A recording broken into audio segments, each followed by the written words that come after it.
Welcome back to the Ask Jared Show. My name is Jared, and this is episode number 6, down payments, how much do you need? And I've only got 4 more times I can do this, and I'm going to run out of fingers, but I'll cross that bridge when I get there. All right, back to the show.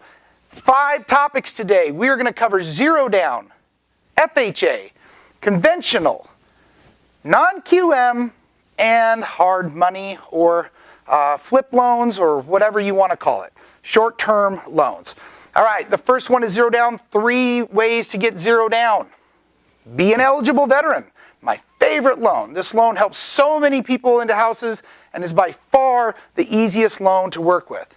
Number 2, USDA. This is a loan that the government uses to promote growth in rural areas. And it is zero down. It does have an income cap. It's different everywhere. You'd have to reach out to me to find out what it is in your area.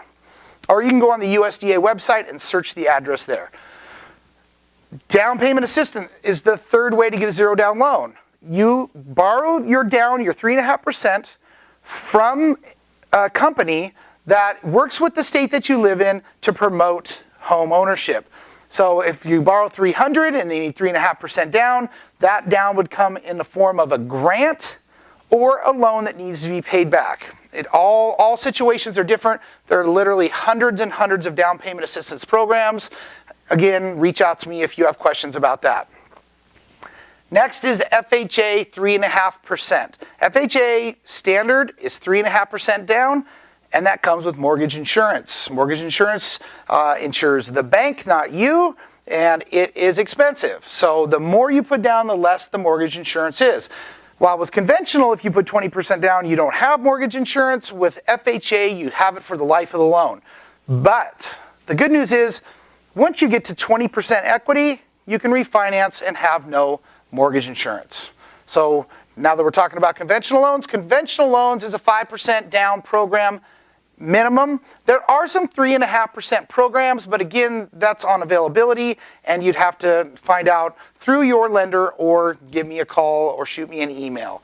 Again, 20% down takes the mortgage insurance away, and anywhere between 5% and 20%, the farther you go up in the down, the less the mortgage insurance is, the less default rate there is on high down loans, and the less risk to the bank. All right, let's get into non-QM. I've done a couple videos about non-QM. Those are bad credit loans or just out of bankruptcy, foreclosure, divorce, things like that have done something to your credit that do not allow you to get a standard loan. Also, employment loans, self-employment loans where you qualify for a loan from your bank statement, but not from your taxes. Your bank statement looks great. Your taxes look not so great because you wrote everything off, and that's what we all want to do so that we can pay less taxes. No one likes to pay over their share of taxes. So non-QM, 10% down minimum. All right, number 5, hard money loans or flip loans or capital investment loans or whatever you want to call it. These are short-term loans, less than the standard mortgage, and the majority of the time they're 20% down. You can get 15% down, but again, there are so many different options when it comes to mortgages that we're just covering the generalities here, 20% down.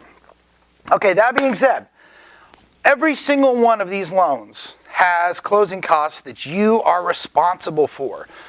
And the great thing is, though, in every single one of those loans, we can get that from the seller. Now, do we negotiate it? Let's say the house was $300,000 and you had cash and you went in and said, I'll give you $280,000.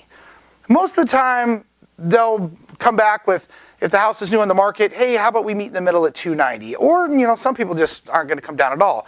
But the same difference would be if you needed $10,000 in closing costs, or the average closing costs are around 2.5%, and you needed that, you don't have that on top of your down, or you have no money going in, and you need it. Well, we can get the seller to contribute that from the proceeds of the sale, covering your closing costs. Now, closing costs are due on every single loan. So when we talk about zero down loans, guess what? They're zero down on the amount of the home purchase, but they don't cover closing costs. So you're always responsible for closing costs. Well, I hope that was informative and educational. And if you know somebody who needs to learn about a down payment or is wondering how it works for them, please share my video with them.